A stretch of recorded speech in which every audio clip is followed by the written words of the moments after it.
ప్రతి మరణాత ఆత్మ కుమ్మరింపు దినాల్లో మొదటి దినము శుక్రవారం. ఆత్మ కుమ్మరింపు వరసలు అన్న అంశాన్ని మనం ధ్యానం చేసుకోవడానికి ఏబీఎల్ గ్రంథంలో నుండి 2వ అధ్యాయము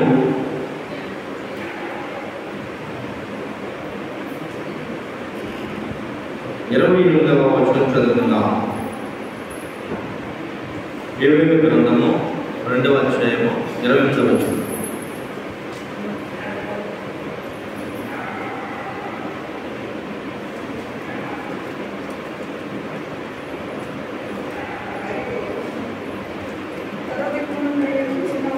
ఏబీఎల్ గ్రంథము 2వ అధ్యాయం 28వ వచనం చదువుకుందాం.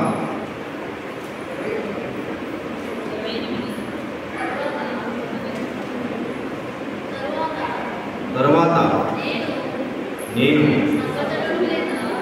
సర్వచరుల మీద నా ఆత్మను కుమ్మరింతును, మీ కుమార్తెలను ప్రవచనములు చెప్పుదురు, మీ ముసలివారు కలల కందురు, మీ యవనులు దర్శనమును చూతురు.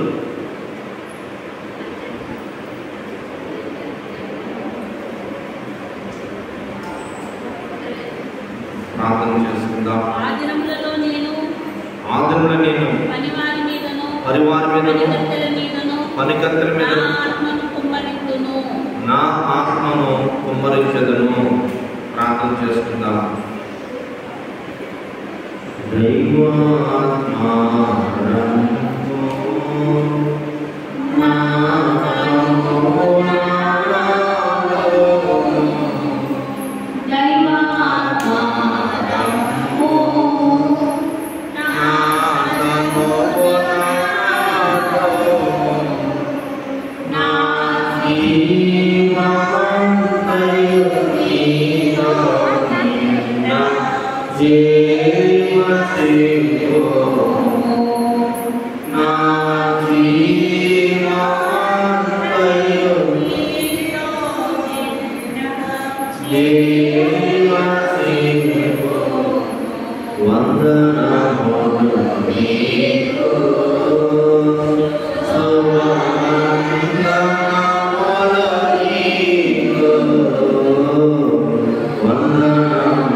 పరిశుద్ధాత్మ కుమ్మరింపు దినాల్లో ఆత్మ కుమ్మరింపు వర్షాల కొరకు ప్రార్థన చేసుకుందాం.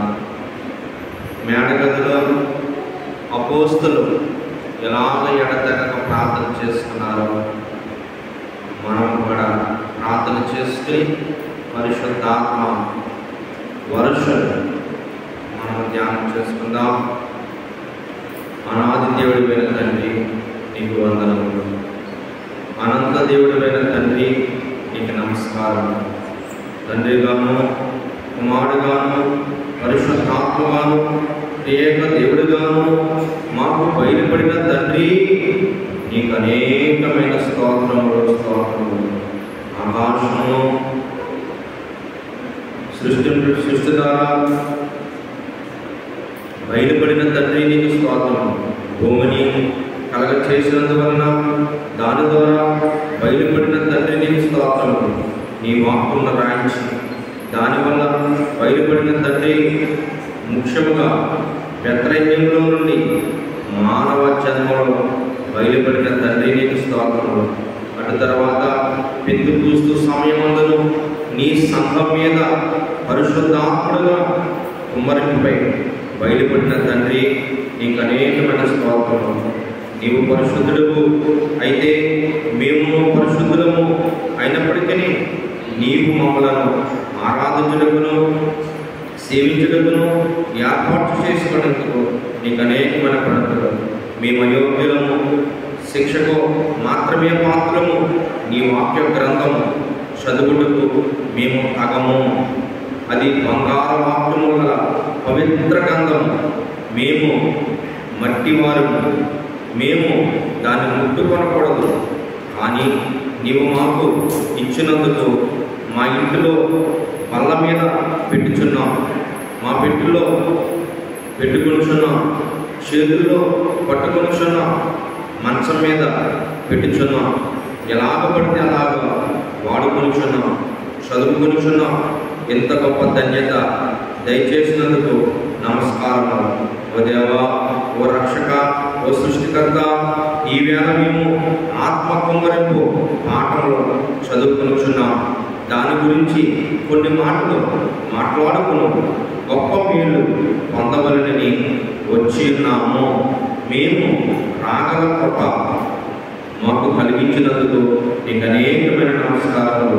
మా శరీరమును పవిత్రపరచుము, మా శరీరములో సమస్తము నీ ఘనత నిమిత్తము శుద్ధీకరించుము, మా జ్ఞానము వెలిగించుము. మోషేకు గొప్ప విధేయత కలదని రాయించినావు. అట్టి విధేయత మా మనస్సాక్షి కూడా దయచేయమని అంగీకరించున్నాము. గత కాలం యొక్క నేటి కాలం యొక్క మా జీవిత కాలము దీవించుము. ఇక ముందు మేము జీవించవలసిన జీవితము కూడా దీవించుము. ఈ దినము దేవదూతల మధ్యను, పరమందు వాస్తవుల మధ్యను, భూలోకమందు విశ్వాసుల మధ్యను సంతోషం కలిగించుము. వారు కూడా మాతో ఏకీపించి గొప్ప ధన్యత దయచేసినాము. ఇప్పుడే ఈ కూటంలో ఉన్న ఒక్కొక్కరి వారి అక్కర్లను తీర్చి వారిని కూడా దీవించము.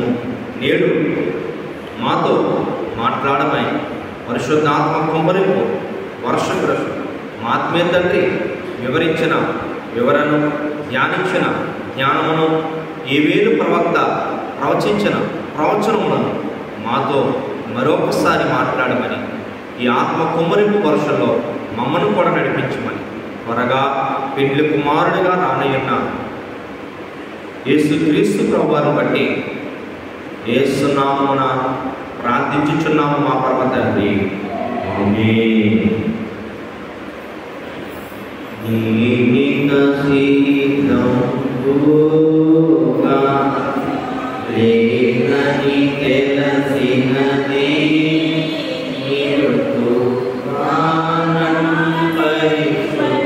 పరిశుద్ధాత్మయే నన్ను గానం పరిశుద్ధాత్మయే నన్ను అడగు సీతము చేసి కొనును పడగు సీతము చేసి కొనును వరగారన్నా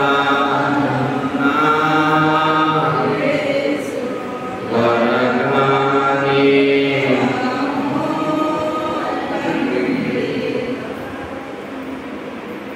పరిశుద్ధాత్మ కుమ్మరింపు వరసలు అన్న పాఠంలో మనము ధ్యానం చేసుకోబోతున్నాం. మన ఆత్మీయ తండ్రి పరిశుద్ధాత్మ కుమ్మరింపు వరస అన్న పాఠంలో చక్కగా వివరించారు. కనుక ఈ పాఠానికి ఒక సలహా కూడా ఆయన ఇచ్చారు. ఏంటి సలహా అంటే, ఎవరో కదలవద్దు, మెదలవద్దు, ముగింపు వరకు ఈ స్థలము వేడవద్దు, శబ్దం వదలవద్దు. పరలోకం నుండి వచ్చిన శబ్దం తప్ప నరలోకం నుండి వచ్చిన శబ్దము లోపల వద్దు, వెలుపల వద్దు. ఇది చక్కటి సలహా. కనుక నా నామాన్ని ఎక్కడ ఇద్దరు ముగ్గురు అంటే అక్కడికి ఎవరు వస్తున్నారు? వాక్యం చెప్తుంది యేసయ్య. మరి పరిశుద్ధాత్మ కుమ్మరింపు కోటాలు కూడా ఎంత చక్కటి మాటలను సలహాగా మన ఆత్మీయ తండ్రి దేవదాసయ్య గారు ఇచ్చారు. ఎవరికి లేని ధన్యత. కనుక ఈ బైబిల్ గ్రంథం తీసుకొచ్చిన లోదర్ మిషన్ మరి మార్టిన్ లూథర్ గారు మరి ఎంతో చక్కగా ప్రయాస కలిగి చక్కటి మిషన్ వారు నిర్మించుకున్నారు. అందులో నుంచి బయటికి రావడానికి గల కారణం ఏంటంటే ఈ పరిశుద్ధాత్మ కుమ్మరింపు వరుస కొరకు. పరిశుద్ధాత్మ తండ్రి గారు ఉన్నారు, కానీ ఆయన వరుసలోనికి మనం వెళ్ళాలి. మన వరుసలో ఎలాగ పడితే అలాగ వెళ్ళిపోతున్నాం, అది కాదు అని చక్కగా దేవుడిచ్చిన ఈ కుమ్మరింపును మనం ధ్యానం చేసుకుంటూ మనం వెళ్దాం. బాల్యం నుండి మీకు పెంతెకొస్తు కథ అనగా ఆత్మ కుమ్మరింపు కథ బాగా తెలుసును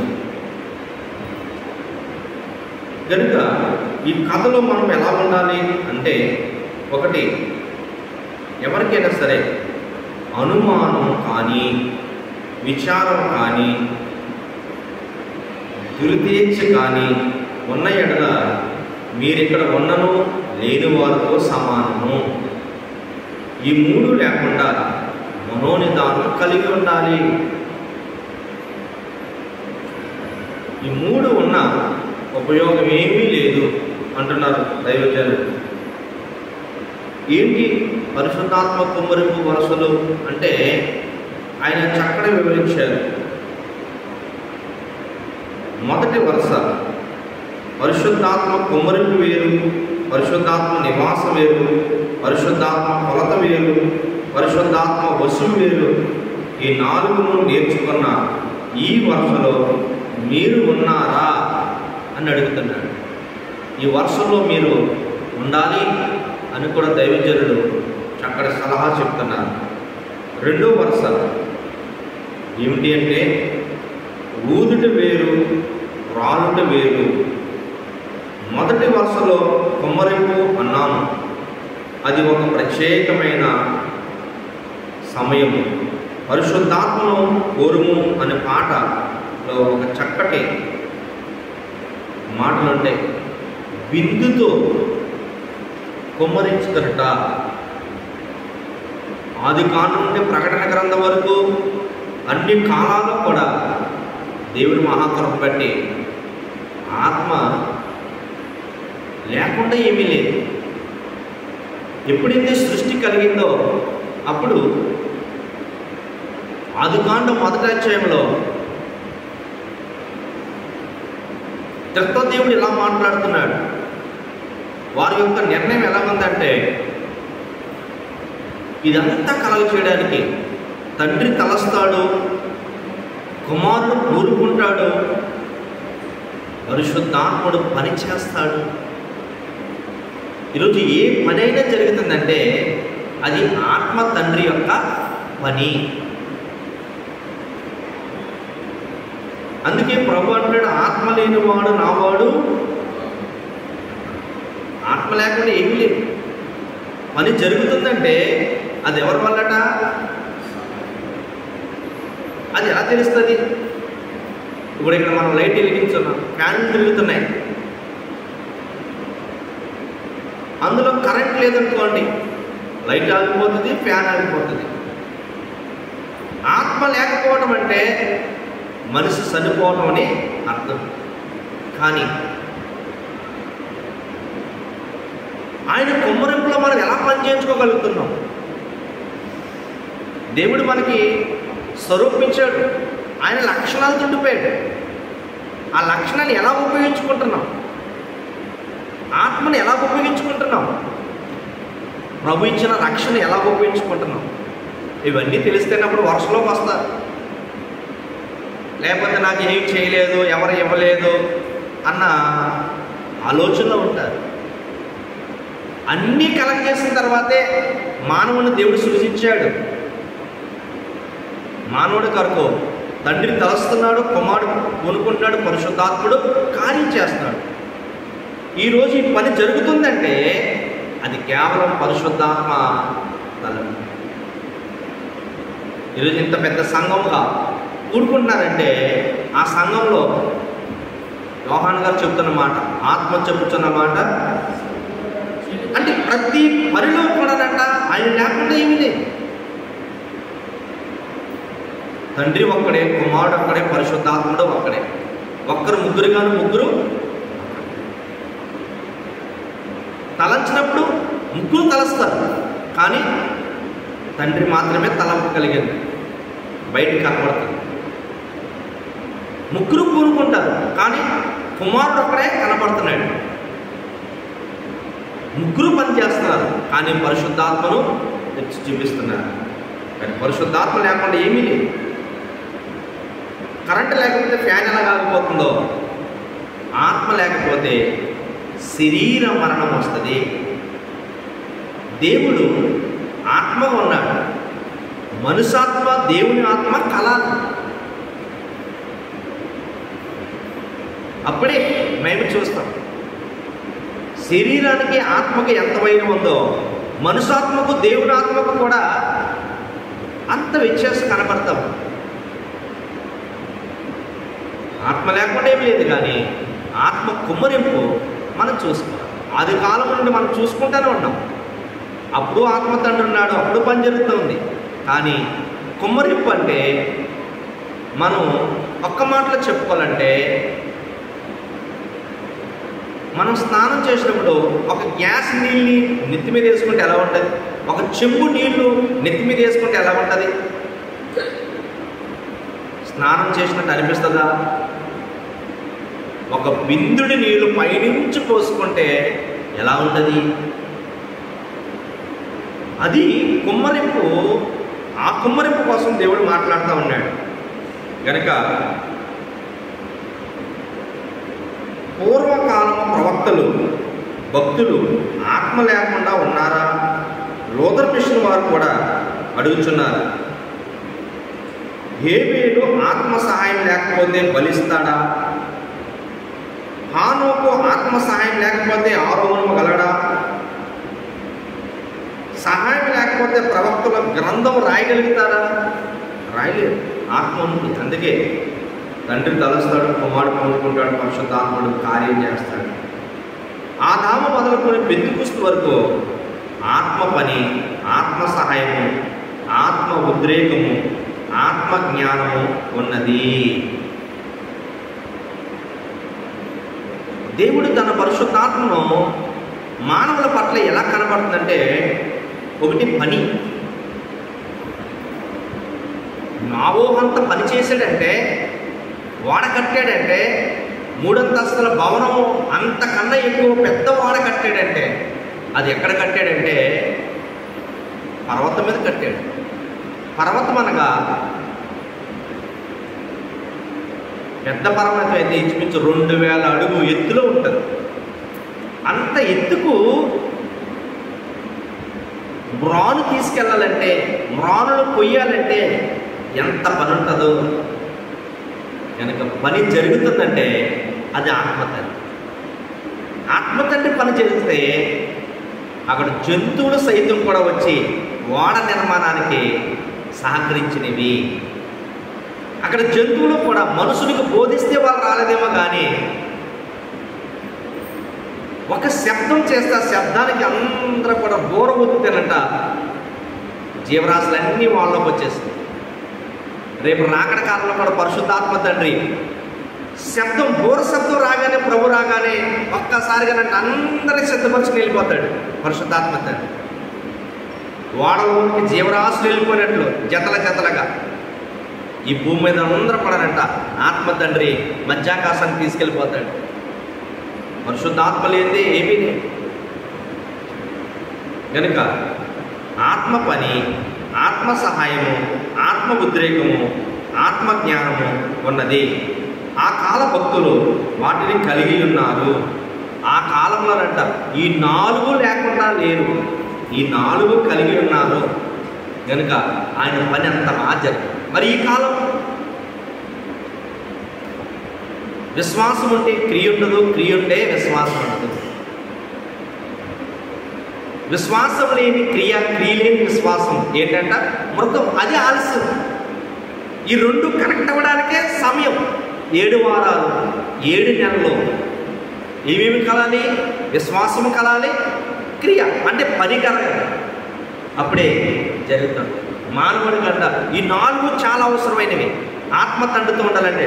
1 ఆత్మ పని చేస్తాడు, 2 ఆత్మ తండ్రి సహాయం చేస్తారు, 3 ఆత్మ ఉద్రేకము, 4 ఆత్మ జ్ఞానము కలిగి ఉండాలి. ఆ కాలంలో భక్తులు వాటిని కలిగి ఉన్నారు కనుక హానోకు ఆరోహణమయ్యాడు, ఏలియా ఆరోహణమయ్యాడు.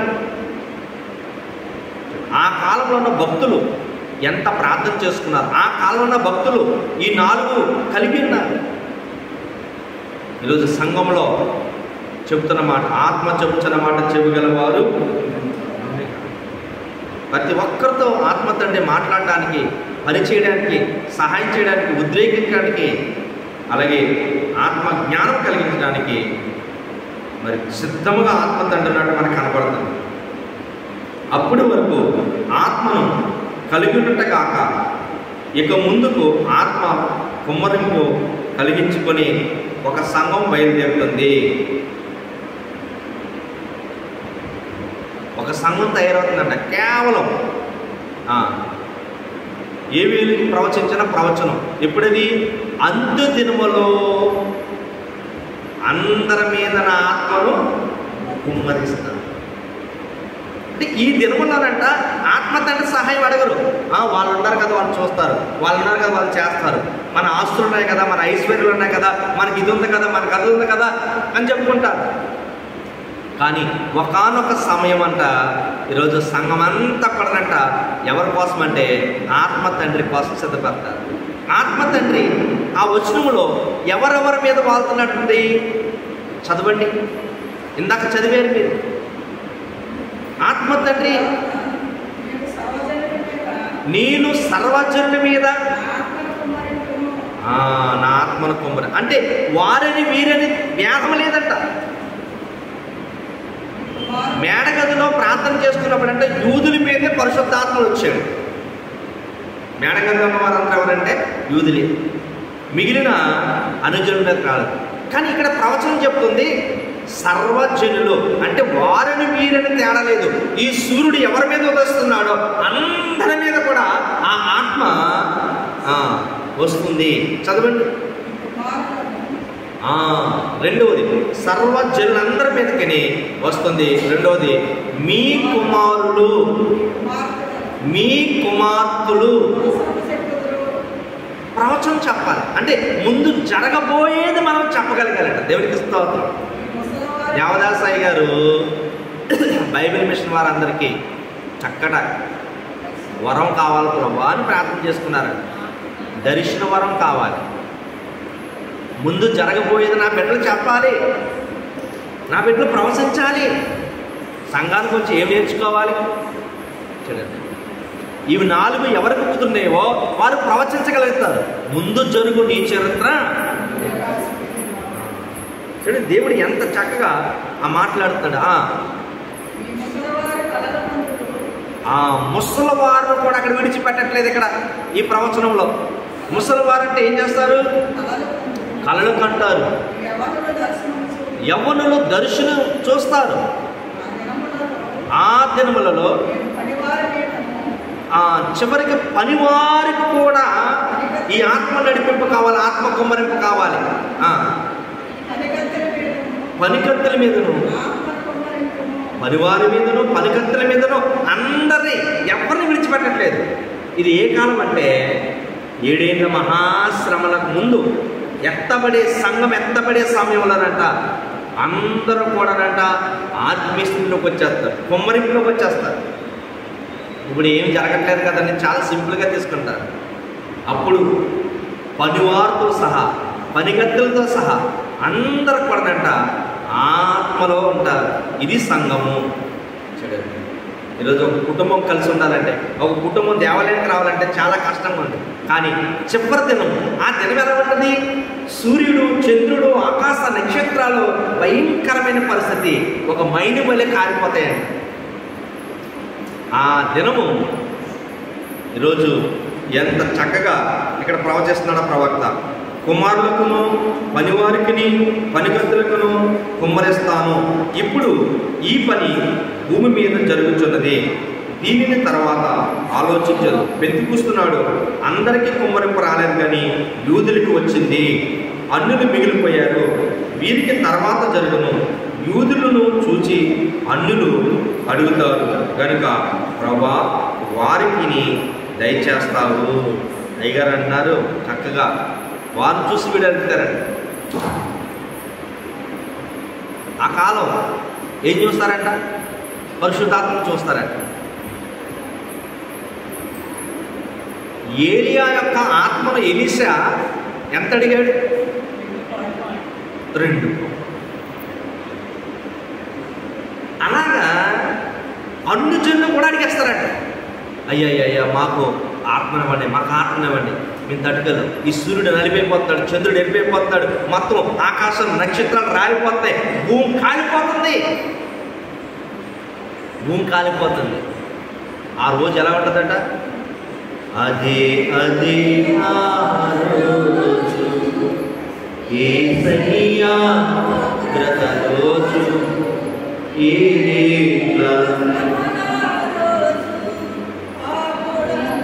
ఏడ్చే రోజు, అదే ఆ రోజు. యో మనిషి యోసివా నీ బతుకు ఎలా ఉన్నదో, వరము చూసి భంగపడకుమా, ధనము చూసి చెట్టుకొకరు పుట్టకొకరు అనాథులై అరచే రోజు, చిరు శ్రమ నుండి తప్పించే నాడు లేడు. ఆ రోజు శ్రమ నుండి ఒక రోజు రాబోతుందంట. సంఘానికేమో ఆత్మ కుమ్మరింపు. చూడండి, మనకు ఇప్పుడు అన్ని కార్యాలు జరుగుతున్నాయి. ఆ సమయం అంటే సంఘారోహణ సమయం. ప్రపంచంతో గుండ్లు బాధేసుకుంటుందంట. మనం అందరం చూద్దాం, ఎగిరిపోతాం. ఇప్పుడు బాప్తిసం పొందంటారా బాబు అంటే ఎవరు పొందరు. అప్పుడు ఏ బాప్తిసం కావాలంట? పరిశుద్ధాత్మ బాప్తిసం అంటే, పరిశుద్ధాత్మ బాప్తిసం అంటే, పరిశుద్ధాత్మ బాప్తిసం అంటే మేము ఎగిరిపోవాలి. ఎక్కడికి ఎగిరిపోవాలి? ఇప్పుడు రండి అంటే జీవం లేని వాటిని మోపిస్తారు. జీవం గల దేవుడిని చూడరు. రక్తం కార్చి పాప విమోచన చేసి మన పరిశుద్ధపరిచి మన పాప భారాన్ని భరించి మన వ్యాధి భారాన్ని భరించి మన శిక్ష భారాన్ని భరించి మనల్ని రక్షించిన యేసుని ఎవరూ పట్టించుకోరు. లోకమంతా కూడా ఇంత మహామహిమను కలగజేసిన దేవుణ్ణి ఎవరు చూడరండి. ఆ చెట్టు రక్షిస్తాను, చెట్టు చుట్టూరును, ఆ విగ్రహం రక్షిస్తాను, విగ్రహం చుట్టూను, అది వేడి పెడతాడు, వెళ్ళిపోతాడు.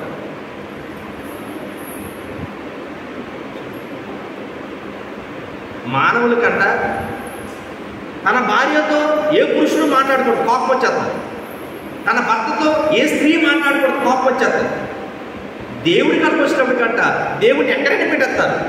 చెట్టు దేవుడు అంటారు, రాడు దేవుడు అంటారు, ఎలక, కుక్క, పంది అన్నీ దేవుడు. ఆయనకి ఎంత బాధ ఉంటుంది, ఆయన ఎంత పరిశుద్ధుడు, ఎంత భయంకరమైన జనము. ఎంత తెలిసినా ఎన్ని మేలు చేసినా సరే ఆ మేలు చేయించుకుంటారు తప్ప కానీ ఆయన నిజమైన దేవుడని ఎవరు ఆ రోజు ఏడుస్తారండి.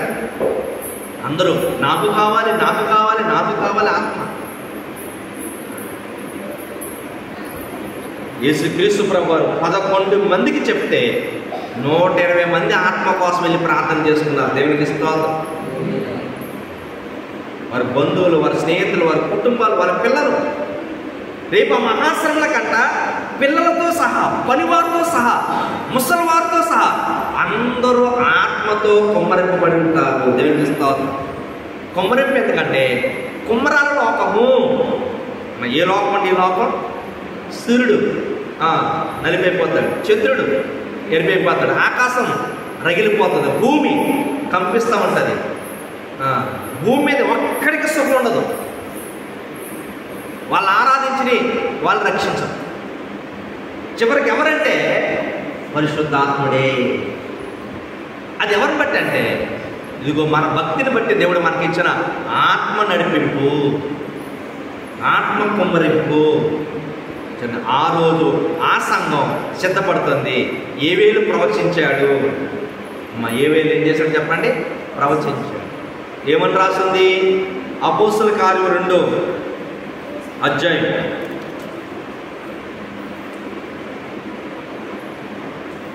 15 నుంచి 21 వరకు చదువుకుందాం.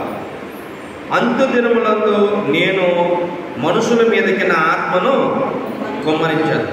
మీ కుమారులను మీ కుమార్తెలను ప్రవచించదు. మీ యవ్వనులు దర్శనం కలుగును. మీ వృద్ధులు కలల కందులు. ఆ దినముల్లో నా దాసుల మీదను నా దాసురాల మీదను నా ఆత్మను కుమ్మరించదు గనుక వారు ప్రవచించదు. పై ఆకాశమందు మహత్కార్యములను, క్రింద భూమి మీద సూచక క్రియలను, రక్తమును, అగ్ని, పొగ, ఆవిరిని కలగచేసేది. ప్రభు ప్రత్యక్షమగు ఆ మహాదినము రాకమునకు సూర్యుడు చీకటిగాను చంద్రుడు రక్తముగాను మారుదురు. అప్పుడు ప్రభు నామమును బట్టి ప్రార్థన చేయని వారందరూ రక్షణ పొందుదురు అని దేవుడు చెప్పుచున్నాడు.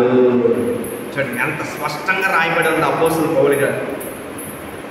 ఏవేలు ప్రవచించిన ప్రవచనం ఏ కాలం ఇది నెరవేరబడుతుంది. ఆ కాలం అంటే ఒకే ఒక నామం. ఏ నామం అంట? యేసునామం. అన్ని నామముల కంటే పైన యేసునామం. యేసునామంలో ప్రార్థన చేస్తేనే రక్షణ. ఒక పక్క సూర్యుడు ఏమైపోతున్నాడు, ఒక పక్క చంద్రుడు ఏమైపోతున్నాడు, ఒక పక్క ఏమైపోతున్నాయి. ఆ సంఘము అందరూ కలిసి ఉంటారండి. ఎప్పుడు పిల్లలు దేవాలయంకి రావాలంటేనే కష్టం. పిల్లలు పాటలు పాడుకోవడం అంటే కష్టం. పిల్లలు ప్రార్థన చేసుకోవడం అంటే కష్టం. పిల్లలు వాక్యం చదవమంటే నేను చదవను, నేను రాను. ఆ కాలం అంట కుటుంబం ఎంత ఆశీర్వదకరం ఉందంటే ఆ సంఘం, ఆ కుటుంబాలు బిడ్డలందరూ పడినట్ట ఆత్మ కుమ్మరింపుతో ఉంటారు. ఆత్మ లేకుండా ఎవరు జీవించరు. ఏ దినమది? ఆ మహా ప్రత్యక్ష దినం, రాకడ దినము, రాకడ రోజులో భూమి మీద ఉన్న వారందరూ కూడా అంత భక్తులకు వెళ్ళిపోతారు.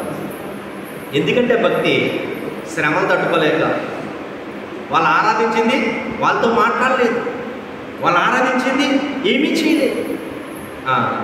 అప్పుడు మీ నామములో మీకు ఆత్మనిచ్చాడు దేవుడు. అప్పుడంటే కర్తం ఎక్కడ తెలుస్తుంది. మీ దేవుడు యేసయ్యనిచ్చాడు, మీ దేవుడు పరిశుద్ధాత్మనిచ్చాడు. కనుక పరిశుద్ధాత్మ తండ్రిని మాకు కావాలి, మాకు ఇవ్వండి. ఈరోజు ఇన్ని పనులు జరుగుతున్నాయంటే ఎవరు చేస్తున్నారు? ఆత్మ చేసినానికి ఏం అవసరం? దేవదాసయ్య గారు బైబిల్ మిషన్ని ఎంత గొప్పగా నడిపించాడంటే, స్త్రీని ముట్టుకోకుండా నడిపించాడంటే, కావలసినన్ని కూడా నడిపించాడంటే కేవలం ఆత్మ. ఈ ఆత్మ కోసం వచ్చాడు. ఈరోజు ఎవరి మీద ఆధారపడకూడదు, పరిశుద్ధాత్మ మీద ఆధారపడాలని లోదర్ మిషన్ వచ్చి బైబిల్ మిషన్కి వచ్చి ఆత్మ కోసం 10 దినాలు వాళ్ళు ఎలా ప్రార్థన చేశారో అట్లీస్ట్ మనం కూడా ప్రార్థన చేయాలి అని గొప్ప రథాన్ని మనకి ఇచ్చారు. దేవునికి ఇస్తాం. మనం అందరూ ఇప్పుడు ఎవరిని అడుగుతున్నాం? ఆ మహాదినములో మేమును ఆత్మతో నింపబడాలి. ఈరోజు మనం చేసిన ప్రార్థన ఈ లోకం అంతటికి గొప్ప కొమ్మరింపు వస్తుంది. దేవునికి స్తోత్రం. వాళ్ళు 120 మంది ప్రపంచాన్ని తలకిందులు చేసి పెద్ద సంఘం కట్టారు.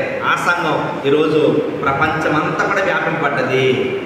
అలాగే ఈ ఆత్మ కొమ్మరింపు దినాల్లో మనం చేసుకున్న ప్రార్థన బట్టి దేవుడు ఈ గొప్ప కార్యాన్ని జరిపిస్తూ ఉన్నాడు. కనుక ఆదాము మొదలుకొని పెంతెకొస్తు వరకు అపోస్తల కార్యం 2వ అధ్యాయం 1-4లో మధ్యకాలంలో చెంబుతోనూ నీళ్ళతో పోసినట్లు ఎవరికి ఎంతవరకు కావాలో అంతవరకు ఇచ్చిరి, కానీ పెంతెకొస్తునాడు కుమ్మరింపు ఇచ్చిరి. అలాగే కోరుకున్న వారందరికీ రాకడ కాలంలో వరకు కుమ్మరిస్తారు. ఎవరు కోరుకుంటే వారికంట కుమ్మరింపు ఇస్తారు. పాత నిబంధన కాలంలో భక్తులను, పెంతుకొస్తు నాడు యూదులను, రాకడలో అందరికీ ఎక్కడెక్కడైతే అక్కడక్కడ ఇస్తారు అని అడిగితే, అయ్యా ఇప్పుడు శ్రమ కాలంలో ఉన్నామని ఆశతో అడిగినట్లయితే ప్రభు తన ఆత్మను ఇవ్వగలడు. గొల్లుమని ఏడ్చెదరు. ప్రథమ పుత్రుడు చనిపోతే ఎలాగా ఏడ్చెదరో అలాగే ఏడ్చెదరు. ఎవరి హృదయంలోనూ చిక్కుముకు రాయవలే ఉండునో దేవుడు ఆత్మనివ్వగానే వారి హృదయంలో మెత్తగా అయిపోతాయట. పరిశుద్ధాత్మ వచ్చారంటే వాళ్ళ హృదయం ఎలా ఉంటుంది? కఠినంగా ఉంటుంది. ఇంకా ఫరో అంటే కఠినాత్ముడు. మాటి మాటికి దేవుడు అద్భుతం చూస్తాడు, దేవుడా అంటాడు, మళ్ళీ వెంటనే దేవుడు లేదా. ఈ పరిశుద్ధాత్మ కాలంలోనంటే వస్తాడంట హృదయం మెత్తబడిపోతుంది. కఠినంగా ఉన్న హృదయాన్నంట పరిశుద్ధాత్మ ఏం చేస్తాడంటే మెత్తడ హృదయం చేస్తాడు. అప్పుడు వరకు కఠినంగా ఉన్న కఠినాత్మలందరూ పడనంట హృదయాన్ని చిక్కుముక్కు రాయినంటే హృదయాన్ని మెత్త హృదయంగా చేస్తాడు. అంత్య దినములందు అని అనక అంత్య దినములో అని చెప్పిరి. అవే ఈ 4 కాలాలు. వాటి కుమ్మరింపులో దేవుడు అన్ని కాలంలోనూ తన ఆత్మను ఇచ్చెను. భక్తులకే కాదు, కఠినమైన పాపాత్మలు కూడా ఇస్తారు. ప్రపంచ చరిత్ర 4 కాలంలో ఉన్నది గనుక ఈ 4 చరిత్రలను అన్ని వయసులో ఉన్న వారికి ఆయన తన ఆత్మను ఇస్తారు. కుమారులని, పిల్లలను, వారి చిన్నవారిని ఉన్నప్పుడు అంటూ అంటాం, కానీ నీ చిన్న పిల్లలకు ఆత్మను ఇస్తానని మర్మము ఏవేలు 2:28లో ఉన్నది. అక్కర్లేని వారి చేత కూడా కావాలి అనిపించే ఇస్తారు. ఇదే దేవుని వాక్యంలో చాలా వివరంగా ఉన్నది కనుక వాక్యాన్ని లోపు కట్టకండి. నీ చిత్తం అంటే ఆత్మనిస్తారు. చిన్న పిల్లలు కావడానంట ఏమవసరము? ఆత్మ బాప్తిస్మం అవసరము. ఇది వద్దు అనకండి అని దేవుడు స్పష్టంగా చెప్తున్నాడు. ఎవరిని నరకంలోనికి వెళ్ళనివ్వద్దు. ఎందుకంటే ఆత్మ కుమ్మరింపు ఎవరో కూడా ఎక్కడికి వెళ్ళకూడదు? నరకానికి వెళ్ళకూడదు. ఎక్కడికి వెళ్ళిపోవాలి? ఆరోహణం అయిపోవాలి, పైకి వెళ్ళిపోవాలి, పరలోకం వెళ్ళిపోవాలి అనేది నా ప్రార్థన ఉన్నది. అయితే వాక్యములో నిత్య నరకంలోనికి వెలుతురని ఉంది, కానీ అలాగున జరగకూడదు. నీవు శక్తి గలవాడు అనగా భూమిని ఆకాశంలో కలగచేసిన శక్తి గలవాడు తప్పిపోయిన దూతను వాని అనుచరులను క్షమాపణ ఇచ్చి రక్షించమని ప్రార్థించడం అవసరమే. నరకం లేకుండా చేయమని ప్రార్థించుటే దేవుడు నాశనము చేయవలసింది, కానీ అలాగ చేయలేదు. ఎందుకనగా వాక్యము తెలుసుకొని వాక్య విరోధముగా ప్రార్థన చేస్తే శోధమ నాశనము కావలసినదే, కానీ ఆయన ప్రేమ అట్లు కానియలేదు. దేవుడు కాపాడారు. అయితే దేవుడు ఎవరిని విడిచిపెట్టడు, కానీ మనిషి దేవుణ్ణి విడిచిపెడతాడు. ఈ 2 బైబిల్లో నుండి కథలే కనుక ప్రభు ఎవరిని విడవద్దు. ఎందుకనగా ఆయన మనలను విడిచిపెట్టలేదు. దేవదాసాయి గారు అంట చదువుకునే వయసులో కాంపోజిషన్ రాసినప్పుడు చివరిలోనంట యేసు నామమున రాస్తున్నానని రాసుకునేవారు. ఏ నామమున?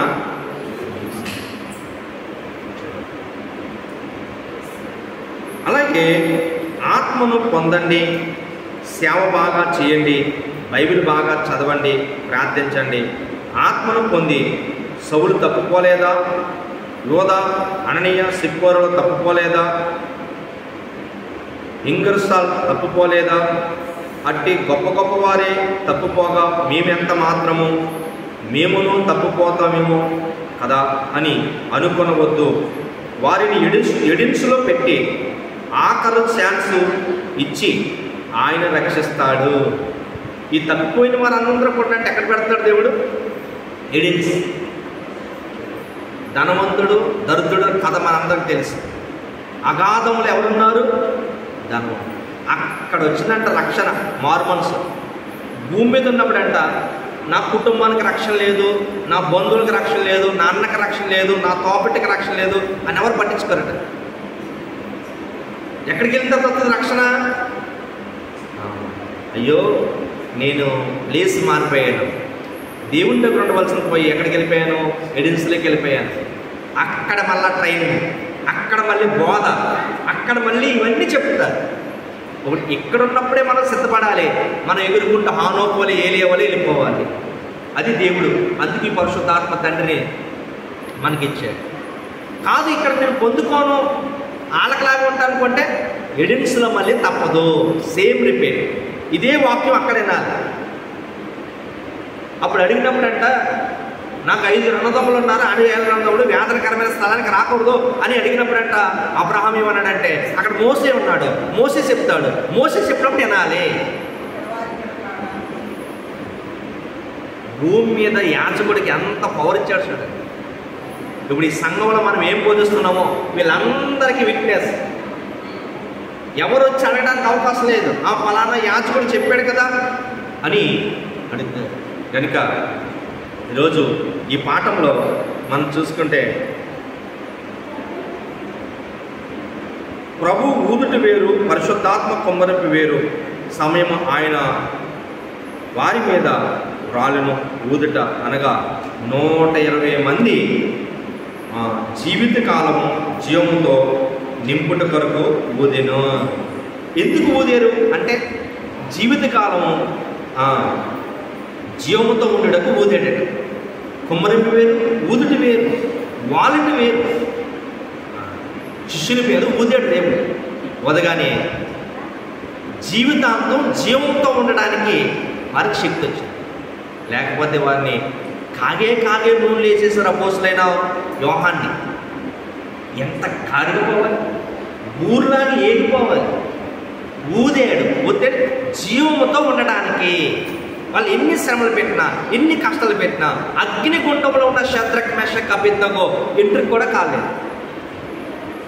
అలాగే దేవదాసయ్య గారు అంటారు, ఈ ఆత్మ కొమ్మరింపు కూటాల్లో మనము దేవుడు కనబడి, దేవుడు మాట్లాడి, దేవుడు జవాబిచ్చును, ప్రభు భోజనము వచ్చును. కనుక మనకు ఏమి కావాలో అవన్నీ ఇవ్వగలుగుతాడు.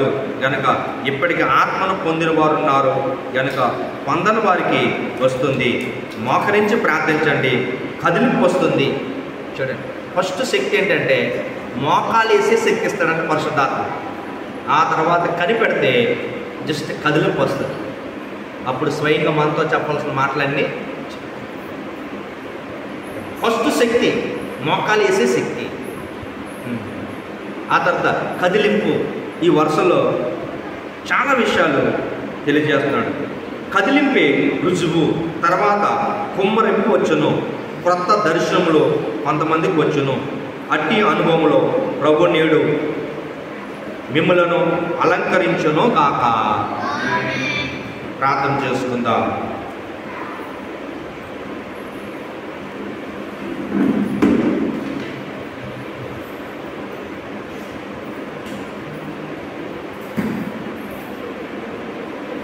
వందనములు నీకు, శుభవందనములు నీకు, వందనములు నీకు, శుభవందనములు నీకు.